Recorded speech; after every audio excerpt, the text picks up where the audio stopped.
Hello student, welcome on our YouTube channel Classroom Study. Okay, how you all? आज का हमारा topic है remedies for breach of contract. Okay, what mean by breach of contract? First of all means कि जब एक party अपने obligation, अपनी responsibility perform करने से डिनाई कर देती है. ओके, तो that's called breach of contract. तो एक जो पार्टी जिसके साथ डिफ़ॉल्ट किया है मीन्स जो एग्रीव पार्टी है या इंजर्ड पार्टी है, उसके पास क्या राइट्स हैं, क्या रेमेडीज़ अवेलेबल है जो कि वो ले सकती है फ्रॉम द डिफ़ॉल्टिंग पार्टी. ओके, सो ये that mean by remedies for breach of contract. Okay, जब एक पार्टी अपने ऑब्लिगेशन को परफॉर्म करने से मना कर देती है कि फॉर एग्ज़ाम्पल कि आपने जो है ऑर्डर प्लेस किया कि अपने फ्रेंड से ही आपने कॉन्टैक्ट किया कि क्या आप मुझे अपनी स्कूटी सेल करोगे. उसने प्रॉमिस किया, ठीक है, मैं एक पर्टिकुलर डे को, सपोज़ कि नेक्स्ट 1 जून को आपको डिलीवरी ऑफ जो अपनी स्कूटी है वो दे दूँगी. और आप वहाँ पर क्या ऑब्लिगेशन है आपकी कि आप पेमेंट करेंगे, और आपकी फ्रेंड की क्या ऑब्लिगेशन है कि वो आपको डिलीवरी ऑफ स्कूटी देगी. बट सपोज़ कि जब डेट आई आपकी 1 जून, तो क्या है, उसने आपको डिनाई कर दिया कि मैं अब नहीं दे रही आपको डिलीवरी ऑफ गुड्स. तो क्या है, आपने सपोज़ कि कुछ प्लानिंग कर रखा था उसको लेके कि मैं कॉलेज जाऊंगी उसके लिए यूज़ करूंगी, या मैं ऑफिस जाऊंगी उसके लिए यूज़ करूंगी एंड ऑल. तो आपको लॉस बियर करना पड़ रहा है उसकी वजह से. तो आप क्या क्या फिर उससे कॉम्पनसेशन ले सकते हैं. ओके, क्या एक्शन ले सकते हैं उसके अगेंस्ट कि एक पार्टी ने अगर डिफ़ॉल्ट कर दिया अपने ऑब्लिगेशन को परफॉर्म करने से. सो that's called remedies for breach of contract. Okay, so let discuss what mean by breach of contract and remedies for breach of contract. So first है आपका मीनिंग है remedies for breach of contract का. क्या meaning है? When a party breaks the contract by refusing to perform his promise, breach of contract takes place. Okay, जब एक party deny कर देती है अपने ऑब्लिगेशन को परफॉर्म करने से, so that is called breach of contract as I discussed.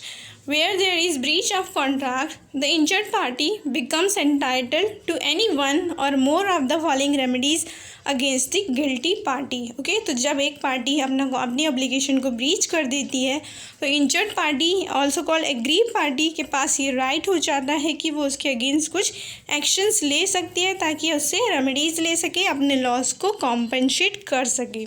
Okay, so क्या क्या राइट्स हैं एक इंजर्ड पार्टी के पास और ऑल्सो कॉल्ड एग्रीव पार्टी के पास against the guilty party. So there are 5 options which are available for a injured party. क्या क्या है? फर्स्ट है आपका right to repudiate. Okay, rescission of the contract. Okay, repudiate और रिसेशन मीन्स कैंसिलेशन, कि जैसे उसने डिनाई कर दिया कि मैं आपको डिलीवरी ऑफ गुड्स नहीं दूंगी, तो आप भी ऑफ कोर्स डिनाई कर दोगे कि ठीक है मैं पेमेंट नहीं करूँगी तुम्हें. या फिर जैसे आपने पहले मना कर दिया कि मैं तुम्हें पेमेंट नहीं करूँगी डिलीवरी ऑफ जो भी तुम स्कूटी दोगे मुझे, तो वो भी मना कर सकती है कि ठीक है तुम पेमेंट नहीं करोगे तो मैं आपको डिलीवरी ऑफ गुड्स नहीं दूंगी. तो वो क्या हो गया? रिसेशन और रेपुडिएट ऑफ द कॉन्ट्रैक्ट, की कॉन्ट्रैक्ट को कैंसिल कर देना और कॉन्ट्रैक्ट से असाइड हो जाना. ओके, बाहर हो जाना. देन सेकेंड ऑप्शन अवेलेबल है सूट फॉर डैमेजेस. या तो आप उसके ऊपर क्लेम कर दें कि मुझे इतना लॉस बियर करना पड़ा है तुम्हारे साथ कॉन्ट्रैक्ट करने से, तुम्हारी साइड से ऑब्लिगेशन ना परफॉर्म करने की वजह से, तो अब उसके लिए तुम मुझे कॉम्पनसेट करो. ओके, तो वो भी कर सकते हैं. सूट फॉर स्पेसिफिक परफॉर्मेंस, कि आप उससे कॉम्पनसेशन ना लेके आप उसको फोर्स ही करोगे कि नहीं अपना ऑब्लिगेशन परफॉर्म करो, तुम मुझे डिलीवरी ऑफ गुड्स दो या फिर तुम मुझे पेमेंट करो, तभी मेरा जो लॉस है वो कॉम्पनसेट हो पाएगा. सिर्फ तुम्हारे मनी देने से वो कॉम्पनसेट नहीं होगा. ओके, सूट फॉर डैमेजेस में क्या है? मॉनेटरी टर्म में कॉम्पनसेट करते हैं. And suit for specific performance में अपना ऑब्लिगेशन परफॉर्म करके उसको कॉम्पनसेट करते हैं डिफॉल्टिंग पार्टी को, इंजर्ड पार्टी को. Then is suit for injunction. Suit for injunction क्या है? कि स्टे ऑर्डर लगाना. ओके, कोर्ट के थ्रू आप उस पर्सन के ऊपर स्टे ऑर्डर लगवा देते हैं कि वो अगर आपके साथ ब्रीच ऑफ कॉन्ट्रैक्ट कर रहा है तो वो किसी और के साथ नहीं कर सकता वो कॉन्ट्रैक्ट या उसी टाइप का कोई भी कॉन्ट्रैक्ट टिल द पीरियड जब तक वो आपके साथ था कॉन्ट्रैक्ट के अंडर. सपोज जैसे मूवीज़ में होता है ना, एक्टर कॉन्ट्रैक्ट करते हैं डायरेक्टर्स के साथ मूवी करने का एक पर्टिकुलर ईयर तक, या जब तक वो मूवी पूरी नहीं हो जाती तब तक के लिए. तो सपोज़ कि उसी ड्यूरेशन में उस पर्टिकुलर एक्टर ने किसी अनदर डायरेक्टर के साथ कॉन्ट्रैक्ट कर लिया है और जो फर्स्ट है वो उससे ज़्यादा उसको पैसे दे रहा है फर्स्ट, तो वो अब डिनाई कर दे अगर फर्स्ट डायरेक्टर के साथ अपनी जो है मूवी करने से, तो क्या है वो जो फर्स्ट डायरेक्टर है उसके ऊपर स्टे ऑर्डर लगवा सकता है through the court. So that's called suit for injunction. Okay. Then next suit upon the quantum merit. Okay, quantum merit as the name suggest कि आप सिर्फ उतने के लिए सूट फाइल कर सकते हैं डिफ़ॉल्टिंग पार्टी के ऊपर, गिल्टी पार्टी के ऊपर, जितना आपने वर्क कर लिया है. मीन्स जितनी क्वांटिटी में आपने अपनी सर्विसेज दे दी है उतनी क्वांटिटी के लिए आप डिमांड कर सकते हैं. सपोज़ कि आप कहीं भी जॉब करते हैं तो वहाँ पर आप जितने डेज़ वर्क करेंगे उतने डेज़ की सैलरी के लिए ही तो डिमांड कर सकते हैं. So that called suit for quantum merit. या फिर ऐसे ही जैसे कॉन्ट्रैक्टर होते हैं ना, बिल्डर्स होते हैं, वो बिल्डिंग बनाने का कॉन्ट्रैक्ट करते हैं तो उन्होंने जितना बिल्डिंग का पोर्शन बना दिया है, सपोज़ अगर उन्होंने 2 फ्लोर्स बना दिए हैं या 10 फ्लोर्स बनाने का प्रॉमिस किया था उसमें सिर्फ 2 बना दिए तो फिर 2 के लिए वो सूट फाइल कर सकते हैं और कंपनसेशन ले सकते हैं. Okay. So these 5 remedies are available for a injured party against the guilty party. Okay. So हर एक का हम डिटेल में डिस्कशन करेंगे यहाँ पे. सो फर्स्ट है आपका as we discuss right to repudiate और rescission of the contract. Okay. So repudiation और रेसिशन मीन्स सेटिंग असाइड और cancelling.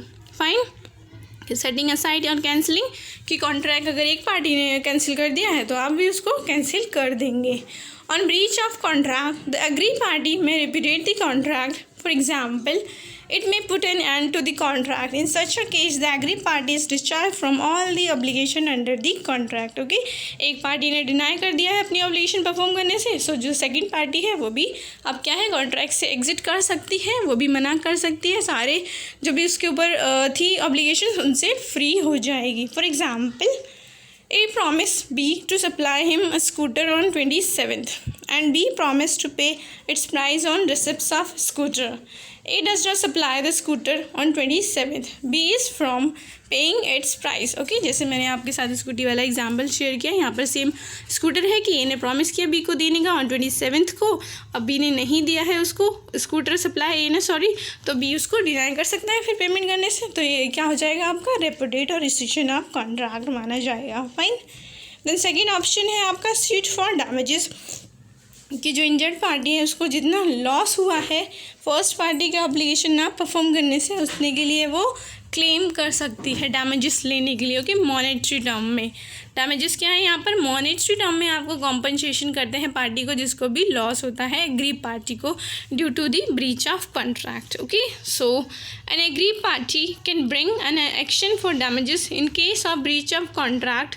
Damages are monetary compensation allowed for a loss suffered by agree party due to breach of contract. Okay, damages क्या होता है, monetary compensation होता है जिसको किसको दिया जाता है, एग्री पार्टी को दिया जाता है.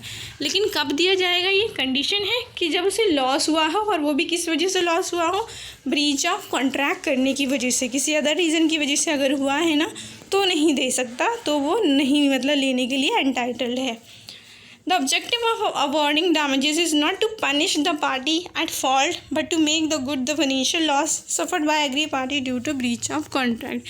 ओके. यहाँ पर ये जो डैमेजेस दिलवाने का जो मेन पर्पस है ना, वो जो पार्टी डिफ़ॉल्ट कर रही है उसको पनिश करना नहीं है, सिर्फ क्या है जिस पार्टी को लॉस हुआ है उसको मेक गुड करना, मतलब उसके लॉस को बियर करवाना.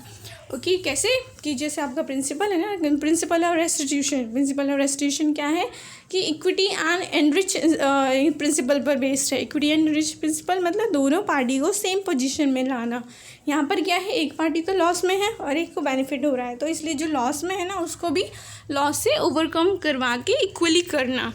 ओके. एक के एक्सपेंसेस पर दूसरी पार्टी क्या है बेनिफिट्स नहीं ले सकती है. That's called principle of restitution और equity and enrich principle. Fine. हमने डिस्कस किया था, ये आपका शायद क्वाजी कॉन्ट्रैक्ट में है. ओके. क्वाजी कॉन्ट्रैक्ट में ही है, उसमें किया था हमने. देन जो आपके डैमेजेस हैं सूट फॉर डैमेजेस में, उसमें 4 टाइप्स ऑफ डैमेजेस अवेलेबल हैं.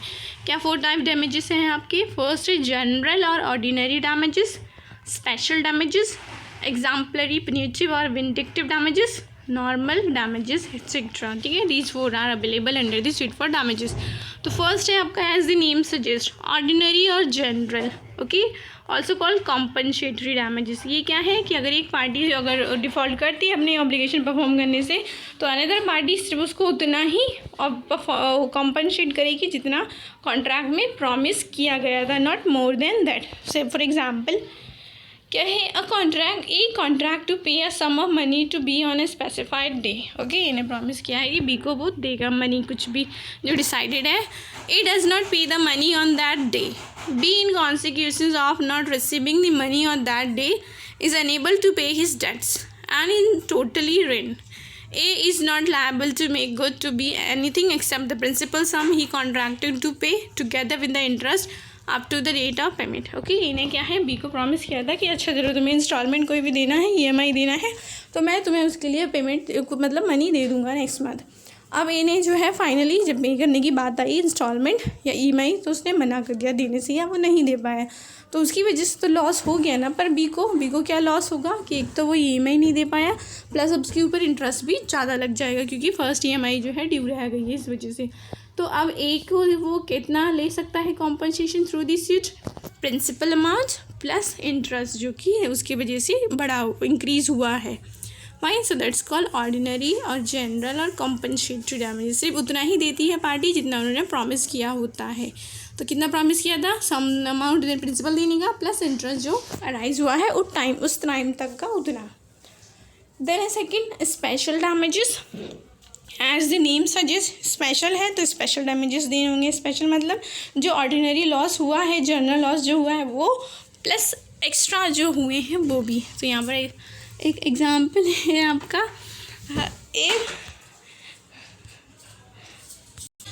एग्जाम्पल है जैसे इसमें आपका a builder contracts to erect and finish a house by the 1st of Jan in order that B may give possession of it at the time to C।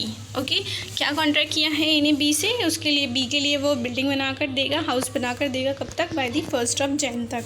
और B को क्या है, इसको आगे देना है सी को। Okay, to whom B has contracted to let it out. B को क्या है, सी को इसे रेंट पर देना है, लेट आउट करना है। A is informed of the contract between B and C. अब एक को जो है कॉन्ट्रैक्ट जो बी और सी के बीच में हुआ है रेंट वाला, वो भी पता है, उसको इन्फॉर्मेशन है, इसके बारे में नॉलेज है। A builds the house so badly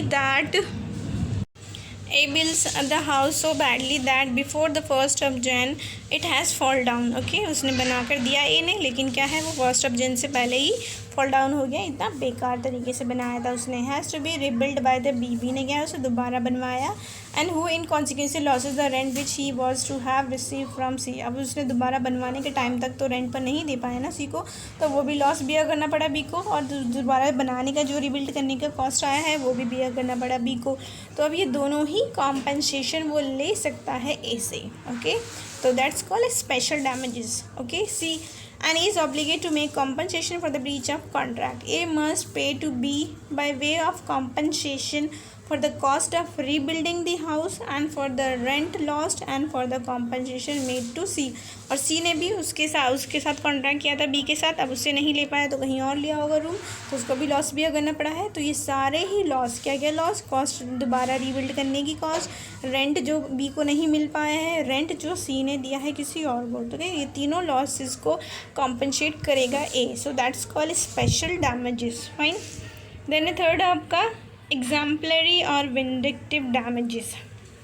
as the name suggest exemplary, exempt और विंडिक्टिव, इस जो डैमेजेस है इसका मेन पर्पस क्या होता है, पार्टी को कॉम्पनसेट नहीं करना होता है जो उसे लॉस हुआ है, बल्कि डिफ़ॉल्टिंग पार्टी को पनिश करना होता है। क्यों पनिश करना होता है, ताकि वो ऐसी ही एक्टिविटी मतलब ऐसे ही breach of contract next time ना करे। Okay, so these are the such damages which are awarded with a view to punishing the guilty party for the breach, not by the way of compensation for the loss suffered by aggrieved party. Okay, aggrieved party को जो loss हुआ है उसको compensate करना नहीं होता है इसका इंटेंशन, बल्कि क्या होता है, जिस पार्टी ने ब्रीच ऑफ कॉन्ट्रैक्ट किया है मीन्स डिफ़ॉल्टिंग पार्टी, उसको पनिश करना होता है ताकि वो नेक्स्ट टाइम ना करे। ओके, जनरल प्रिंसिपल क्या होता है, जनरली यही होता है कि जो पार्टी डिफ़ॉल्ट कर रही है वो अनदर पार्टी जिसको लॉस हुआ है उसको कॉम्पनसेट कर देगी in the terms of money. But ये क्या है, एक्सेप्शन है। ये इस बात का एक्सेप्शन है, लिखा है ना, there are 2 exception of rule cardinal principle. Cardinal principle क्या है कि रूल जनरली यही रूल है कि उनको कॉम्पनसेट किया जाए डिफ़ॉल्टिंग इंजर्ड पार्टी को in the way of monetary compensation. Okay, लेकिन यहाँ पर क्या है, मॉनेटरी टर्म में कॉम्पनसेट नहीं किया जाता बल्कि डिफ़ॉल्टिंग पार्टी को पनिश किया जाता है। Okay, so there are 2 circumstances जहाँ पर आप एग्जाम्पलरी या विंडिकेटिव डैमेजेस के लिए क्लेम कर सकते हैं। इस मीन्स पार्टी को पनिश करवा सकते हैं या कोर्ट भी उसको पनिश करेगा। सो क्या है, breach of contract to marry. Okay, contract to marry में होता है कि दोनों पार्टी के बीच में कॉन्ट्रैक्ट होता है, तो अगर कोई डिनाई कर देता है बाद में फ्यूचर में लास्ट टाइम पे कि मैरिज करने से, तो क्या है उसे पार्टी को क्या है इमोशनली बहुत ज़्यादा डैमेजेस होता है, बहुत ज़्यादा लॉस होता है। तो आप किसी के इमोशंस को आप मॉनेटरी टर्म में नहीं कॉम्पनसेट कर सकते ना, इसलिए ये रखा है आपका कॉन्ट्रैक्ट ऑफ मैरिज में आप एग्जाम्पलरी डैमेजेस के लिए क्लेम कर सकते हैं, मतलब पार्टी को पनिश कर सकते हैं। देन सेकेंड है dishonour of a cheque by banker when there are sufficient funds to credit of the customer. Dishonour of cheque, जब कोई भी चेक जो है मीन्स आपके अकाउंट में सफिशिएंट बैलेंस है, फिर भी आपने जो चेक लगाया है वो बैंक ने डिसऑनर कर दिया by mistake. Okay, by mistake कर दिया फिर भी, तो एक जब चेक डिसऑनर हो जाता है तो इतने ईजिली आप दोबारा न्यू जो चेक है उसको रीइशू नहीं कर सकते। क्यों नहीं कर सकते? क्योंकि फर्स्ट जो चेक डिसऑनर हुआ है उसको आपको नोटरी के पास ले जाना पड़ेगा, नोटरी उससे क्या है रजिस्टर करवाना, कैंसिल करवाना पड़ेगा, नोटरी चार्जेस देने होंगे, स्टैम्प लगवाना पड़ेगा एंड ऑल, लंबा प्रोसेस होता है। इसलिए एक पार्टी को इन सारी प्रॉब्लम्स ना दोबारा बियर करनी पड़े, तो जो डिफ़ॉल्टिंग पार्टी है बैंक्स उसको पनिश किया जाता है ताकि वो इग्नोरेंस ना करे हो, क्योंकि उसकी इग्नोरेंस की वजह से एक पार्टी को तो इतना लॉस बियर करना पड़ गया ना, डैमेजेस और प्रॉब्लम फेस करनी पड़ी। इसलिए ये है आपका एग्जाम्पलरी और विंडिकेटिव डैमेजेस। ओके, कब होती है इम्प्लीमेंट ये डैमेजेस? In case of breach of contract of marriage. Okay, marriage के जो कॉन्ट्रैक्ट होते हैं और आपके डिसऑनर ऑफ चेक के केसेस में। फाइन। देन है next fourth type of damages, nominal damages. As the name suggest, nominal है तो nominal means just for the name of cheque. Okay, name of cheque मतलब सिर्फ नाम के लिए होते हैं ये, इनसे ना तो पार्टी को कॉम्पनसेशन मिलता है ना ही किसी पार्टी को पनिश किया जाता है। जैसे अगर आपने रजिस्ट्रेशन फॉर्म कोई भी फिलअप करते हैं, एडमिशन के रजिस्ट्रेशन फॉर्म देते हैं ना, रजिस्ट्रेशन फ़ी आपको पे करनी होती है, तो सपोज़ अगर आपका कैंसिल हो गया एडमिशन तो आपको क्या है सिर्फ रजिस्ट्रेशन फ़ी आपको रिटर्न कर देते हैं। ओके, और जनरली जो आपने फ़ी दी है, सपोज़ अगर एनुअल फ़ी दे दी है तो वो रिटर्न नहीं करते, तो वो क्या हो जाता है नॉमिनल डैमेजेस कॉम्पनसेशन करना। Okay, nominal damages are those which are awarded only for the name check. These are neither awarded by way of compensation to the aggrieved party nor by the way of punishment to the guilty party. इनका purpose ना तो aggrieve party को compensation दिलवाना होता है, ना ही जो guilty party है उसको पनिश करना होता है। बस क्या होता है नेम के लिए दिया जाता है कि मतलब अगर किया है डिफ़ॉल्ट तो इतना तो आपको देना ही होगा, that's. For example return of equal to registration amount, अगर आपने कोई भी फॉर्म फिलअप किया है, रजिस्टर किया था किसी भी फॉर्म के लिए, एडमिशन के लिए, तो वो जो है आपका नॉमिनल डैमेजेस है। Fine. So there are 4 types of damages which are available to a injured party against a defaulting party. क्या क्या 4 थे आपके? फर्स्ट वॉज ऑर्डिनरी और नॉर्मल डैमेज, ऑर्डिनरी डैमेजेस और general damages. Second special damages. Third exemplary और vindictive damages and last fourth nominal damages. Okay, then here there is another concept or principle you can say, duty to mitigate damages suffered. Okay, क्या principle है? Duty to mitigate damages suffered means कि जो एक party damages सफ़र कर रही है, face कर रही है, तो उनको मिनिमाइज़ करना। ओके, मिटिगेट मतलब मिनिमाइज़ करना, तो उन डैमेजेस को मिनिमाइज़ करना किसकी रिस्पॉन्सिबिलिटी है? ओके, किसकी रिस्पॉन्सिबिलिटी है? उसके डैमेजेस को सफ़र जो फेस कर रहे हैं उसको कम करना, ऑफ कोर्स उसी पार्टी की जिसको हुए हैं लॉस सफ़र कर रही है।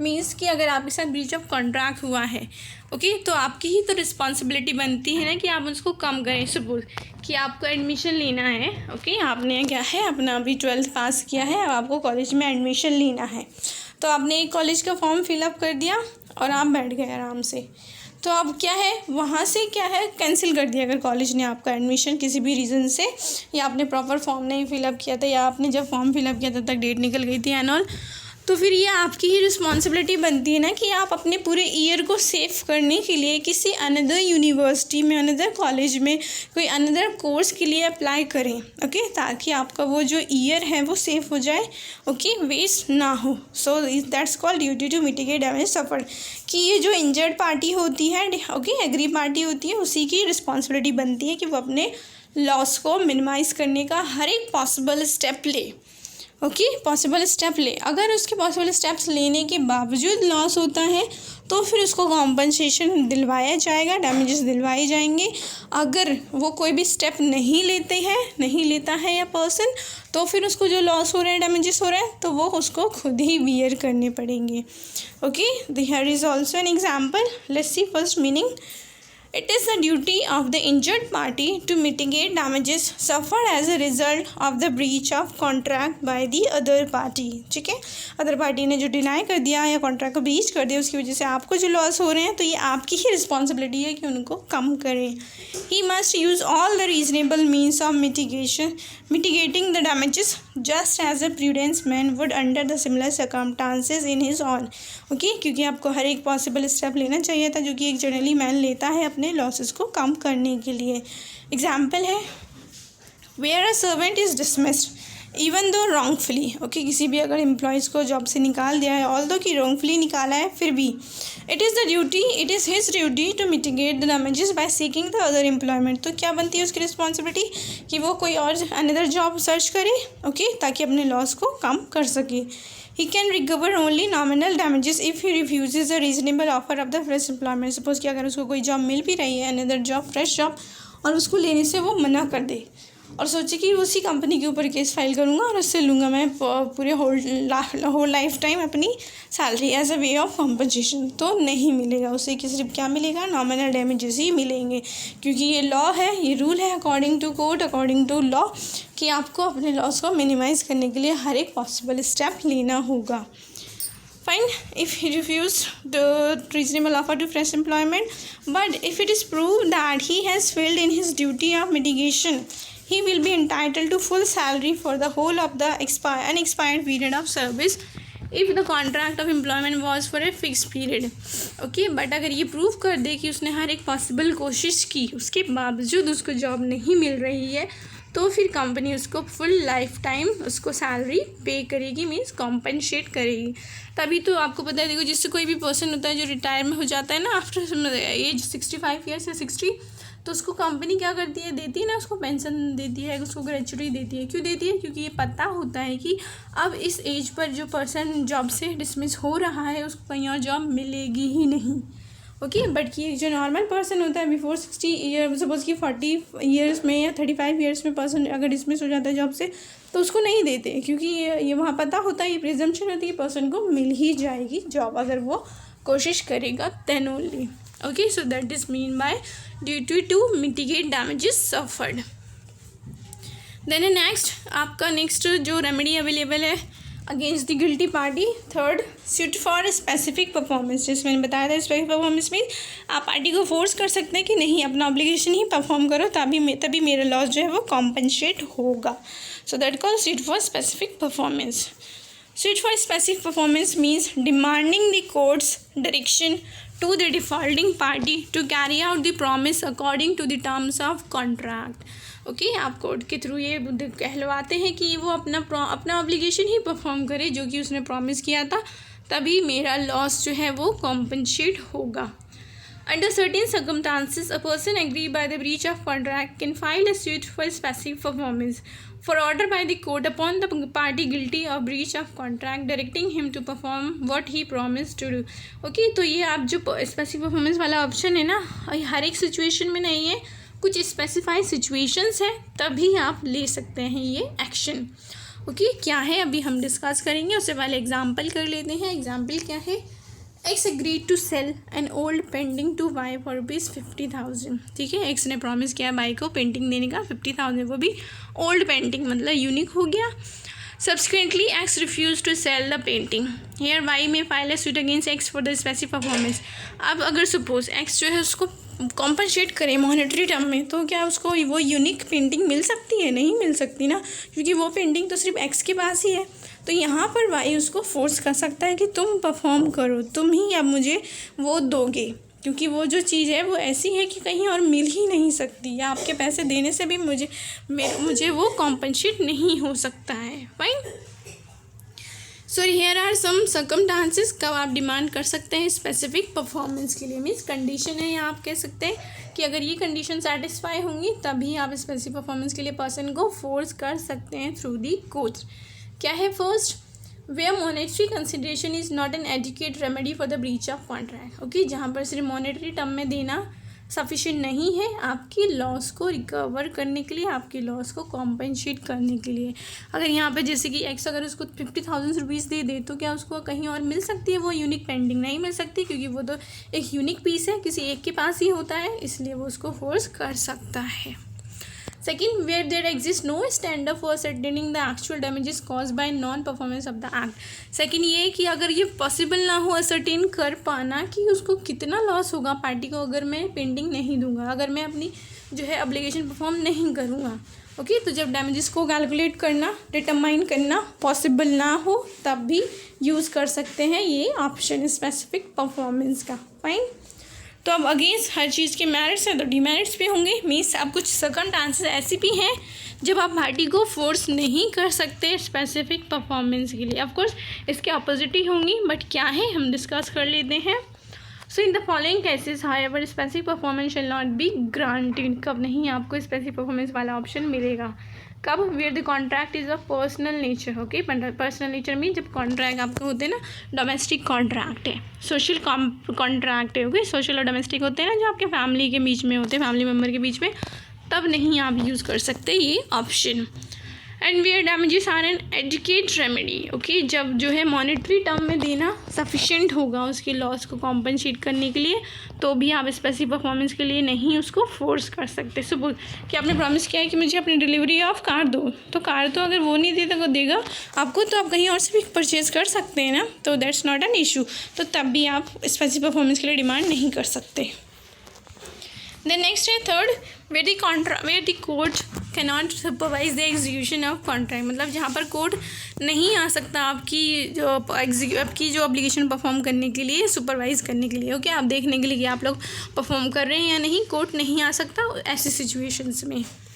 Where one of the party is minor. Okay, जब आपने ऐसी पार्टी के साथ कॉन्ट्रैक्ट किया है जो माइनर है, तो माइनर की तो लायबिलिटी नहीं अराइज होती है, आपको पता है, तो आप माइनर को फोर्स नहीं कर सकते कि भाई अपना ऑब्लिगेशन परफॉर्म करो।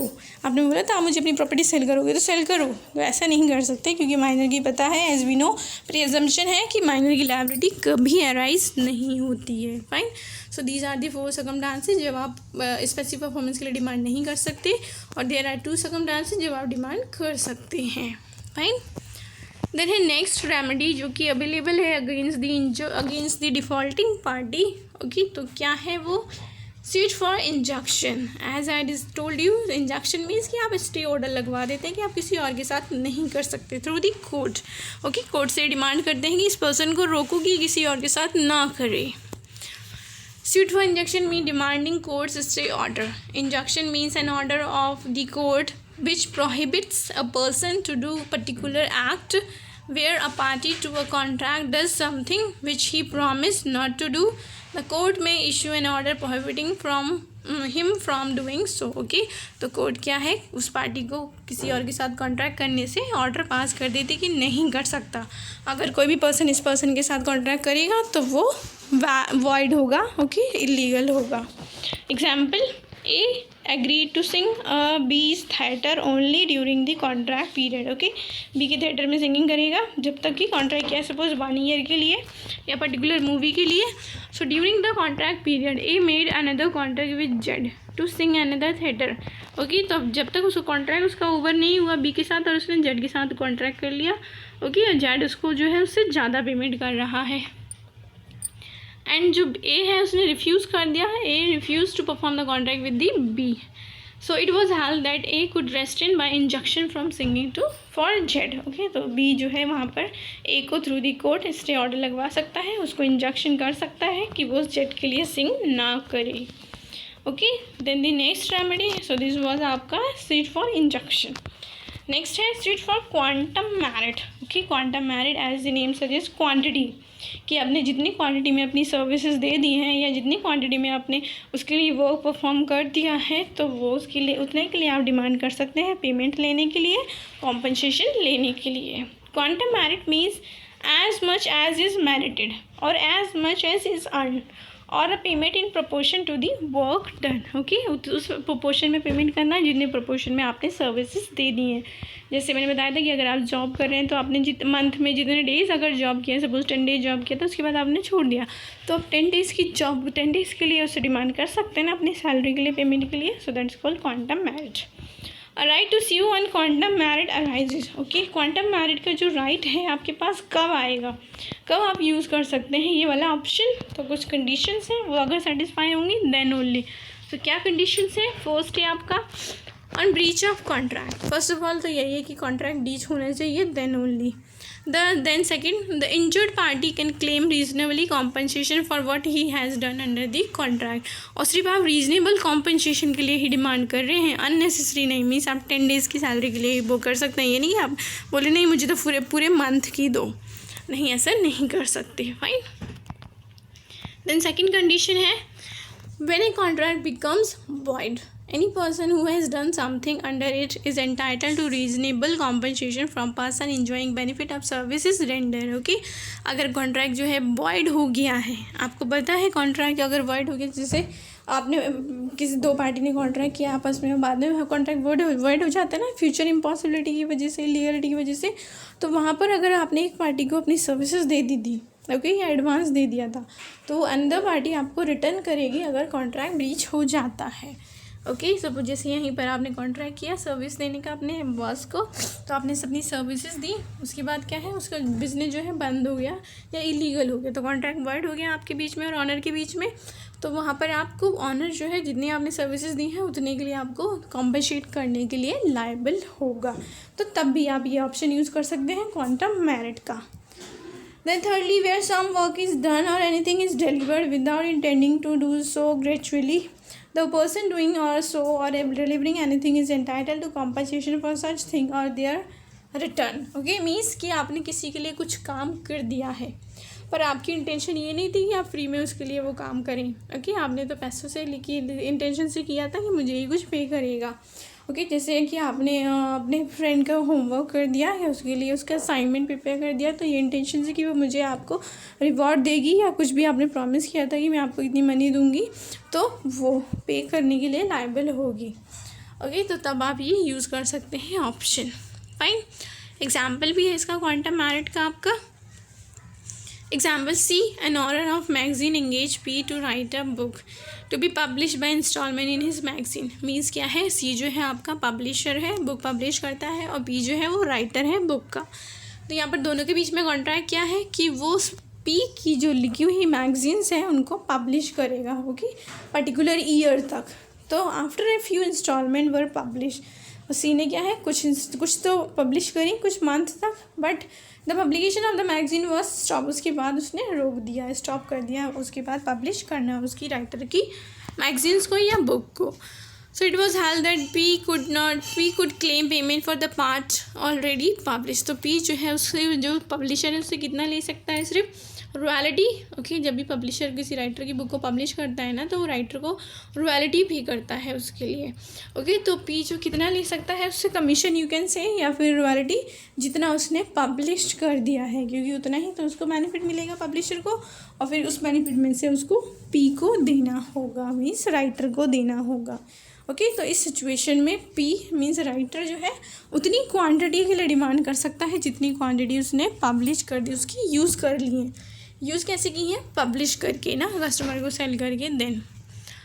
तो अब यहाँ कुछ केसेस हैं, सिचुएशन हैं कब आप डिमांड नहीं कर सकते स्वीट फॉर क्वांटम मैरिट के लिए। ओके, ये थी सिचुएशन की कब आप डिमांड कर सकते हैं, कब when you have a right for the quantum meruit. Okay, और here are the situation when you do not have a right for the suit for quantum meruit, और you can say you can not enforce the other party under the suit for quantum meruit. Okay, so क्या situations है, first, if the contract is not divisible into part, means जब contract इस type का है, subject matter जो है इस type का है कि आप उसको पार्ट्स में, स्मॉल पार्ट्स में नहीं ब्रेक कर सकते हैं। फॉर एग्जांपल कि आपको, जैसे मैंने फर्स्ट डिस्कस किया था कि आपकी फ्रेंड जो है प्रॉमिस करती है डिलीवरी ऑफ स्कूटी आपको देने की, तो अब क्या वो आपको स्कूटी की पार्ट्स दे सकती है डिलीवरी के तौर पर? नहीं ना, वो तो फुल देगी, आपको स्कूटी नहीं देगी, तो तब ये आप यूज़ नहीं कर सकते, क्योंकि वहाँ पर क्या है, पार्ट्स में परफॉर्म नहीं होता है, फुल होता है, इसलिए। And the lump sum is to be paid on completion of the total work, या फिर आपने ऐसा कॉन्ट्रैक्ट किया था कि जैसे करते हैं ना बिल्डर के साथ, जनरली बोलते हैं कि ओके आप मुझे अगर 5 फ्लोर्स जो है फ्लैट बना के दोगे तो मैं आपको पेमेंट करूँगा जब पूरा काम हो जाएगा उसके बाद। ओके, बीच में अगर आप छोड़ देते हो कितने भी फ्लोर बना के तो नहीं दूंगा, तो तब भी आपका ये जो राइट है स्वीट फॉर क्वांटम मैरिट वो लॉस्ट हो जाता है। फाइन। तो फर्स्ट कंडीशन में आपके 2 पार्ट्स हो गए, एक तो जब आप डिवाइड नहीं कर सकते मेन सब्जेक्ट मैटर को पार्ट्स में, और सेकंड कि आपने ये प्रॉमिस किया है कि लम्प सम पेमेंट करूँगा आपको बाद में आफ्टर कंप्लीशन ऑफ वर्क, तो भी आप डिमांड नहीं कर सकते on the basis of suit for quantum meruit. Fine. Then second है, if the person claiming compensation is himself guilty of breach, और फिर जो आप जो क्लेम कर रहा है पर्सन, अगर उसकी ही गलती हो, उसकी गलती की वजह से ही उसको लॉस बियर करना पड़ रहा है। ओके, सपोज़ कि आपने उसने कॉन्ट्रैक्ट किया था आपसे कि आप जो, मैं पेमेंट आपको तभी करूँगा जब आप उसको 5 फ्लोर बनाकर मुझे दोगे, तो अगर आपने बीच में छोड़ दिया फिर भी ये ओके कॉन्ट्रैक्ट होने के बावजूद, तो फिर ऑफकोर्स आपको ही लॉस बियर करना पड़ेगा, मीन्स बिल्डर को। Then third, if there is no evidence of an express implied promise to pay for the work done, okay, वही फर्स्ट पॉइंट जैसे लिखा है कि अगर आपने किसी भी वे का, किसी भी तरीके से कोई प्रॉमिस नहीं किया, मतलब या तो एक्सप्रेस फॉर्म में या इम्प्लाइड फॉर्म में, एक्सप्रेस फॉर्म में या इम्प्लाइड फॉर्म में, कि मैं आपको पूरा काम होने के बाद ही पेमेंट करूँगा, ऐसा कोई आपने प्रॉमिस नहीं किया है, ओके, तो आप कर सकते हैं। अगर आपने ऐसा कोई प्रॉमिस किया है तो नहीं कर सकते। ओके, सो दी ये जो है आपका स्वीट फॉर क्वांटम मैरिट जब आप यूज़ नहीं कर सकते, एनफोर्स नहीं कर सकते। देन एक questions from this topic. Okay, क्या टॉपिक था आपका? Remedies for breach of contract. इसमें से क्या क्वेश्चंस आते हैं? सो फर्स्ट क्वेश्चन है, explain the different kinds of remedies available for the breach of contract. Okay, directly question है, मेन टॉपिक से रिलेटेड है कि क्या क्या रेमेडीज अवेलेबल है for the breach of contract के लिए। तो 5 से फर्स्ट क्या था आपका कि आप कॉन्ट्रैक्ट को कैंसिल कर सकते हैं, रेपुडिएट कर सकते हैं, रेसिशन कर सकते हैं। सेकंड, सूट फॉर डैमेजेस कर सकते हैं। ओके, और देन थर्ड क्या कर सकते हैं? सो सूट फॉर स्पेसिफिक परफॉर्मेंस के लिए आप डिमांड कर सकते हैं, या फिर आप क्या है उसको क्वांटम मैरिट के बेस पे कर सकते हैं, या फिर उसको डैमेजेस के लिए कर सकते हैं। फाइन, क्वांटम मैरिट या suit for injection. Yes, okay, these 5 जो हैं आपके, मैं आपको दिखा देती हूँ फिर से क्या है 5। या जो फर्स्ट हमने डिस्कस किया था ना, 5 रेमेडीज़ क्या क्या अवेलेबल है, ये rights to repeated rescission of the contract, suit for damages, suit for specific performance, suit for injunction, suit for quantum meruit. Okay, ये 5 आपको एक्सप्लेन करना है for the first question. Alright, then second question क्या है आपका? Second question is explain the principle on which damages are assessed for the breach of contract. तो इसमें जो आपका सेकंड पॉइंट था ना, सूट फॉर डैमेजेस, उसके अंडर जो आपके 4 टाइप्स डैमेजेस हैं, ऑर्डिनरी डैमेजेस, स्पेशल डैमेजेस, और आपका क्या कहते हैं क्या था exemplary damages, quantum merit damages, तो उन सबको आप एक्सप्लेन करेंगे। ओके, ये जो आपके 4 हैं, here are the 4 damages. Yes, general ordinary damages, special damages, exemplary, punitive, vindictive damages, nominal damage। ये 4 damages आपको एक्सप्लेन करना है for the second question. Okay, but उससे पहले मीनिंग बताएंगे क्या होता है सूट फॉर डैमेजेस का, उसके बाद। Fine, then third question is explain the brief suit for quantum meruit principle. Okay, suit for quantum meruit principle अभी हमने किया जस्ट, तो इसके बारे में एक्सप्लेन करना है आपको, क्या होता है, क्या सिचुएशन है, सर्कमस्टांसेस जब हम यूज़ कर सकते हैं ये राइट, क्या एग्जाम्पल है, और कब नहीं यूज़ कर सकते हैं। ऑलराइट, तो ये शॉर्ट क्वेश्चन में ही आते हैं जनरली आपके सेकंड एंड थर्ड क्वेश्चन। और फोर्थ जो है वो फर्स्ट जो क्वेश्चन है वो लॉन्ग आंसर क्वेश्चन होगा, तो इसलिए इसके शॉर्ट आंसर है। ओके, आई होप कि आप क्लियर हो गया होगा टॉपिक क्या है remedies for the breach of contract. तो अगर आपको पसंद आया है वीडियो तो वीडियो को लाइक करें, आपके लाइक करने से मुझे जस्ट मोटिवेशन मिलता है और कुछ नहीं है, तो मुझे लाइक करें और इसको सब्सक्राइब करें चैनल को, ताकि आपको फ्यूचर में भी इस तरीके के वीडियोस मिलते रहें। Okay, thanks for watching.